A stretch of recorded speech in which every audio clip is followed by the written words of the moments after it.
மதுரை கிழக்கு வேட்பாளர் விஜய்.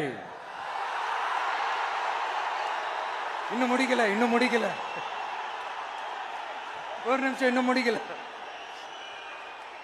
மதுரை மேற்கு வேட்பாளர் விஜய்.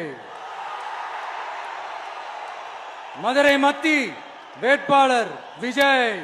மதுரை தெற்கு வேட்பாளர் விஜய். மதுரை வடக்கு வேட்பாளர் விஜய். மேலூர் விஜய். சோழவந்தான் விஜய். திருப்பரங்குன்றம் விஜய். திருமங்கலம் விஜய்.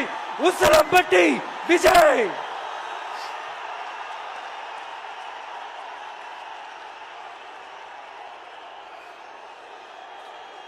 என்னடா எல்லா தொகுதியிலும் ஒரே வேட்பாளர்னு பாக்குறீங்களா? 234 தொகுதியிலும் இந்த விஜய் தான், அதாவது உங்க விஜய் தான் உங்க சின்னம். இன்னும் சிம்பிளா சொல்லணும்னா உங்க வீட்டில் இருக்கிற ஒருத்தர் தான் வேட்பாளரா நிக்க போறாங்க. அந்த வேட்பாளரும் நானும் வேறு வேறு இல்லை.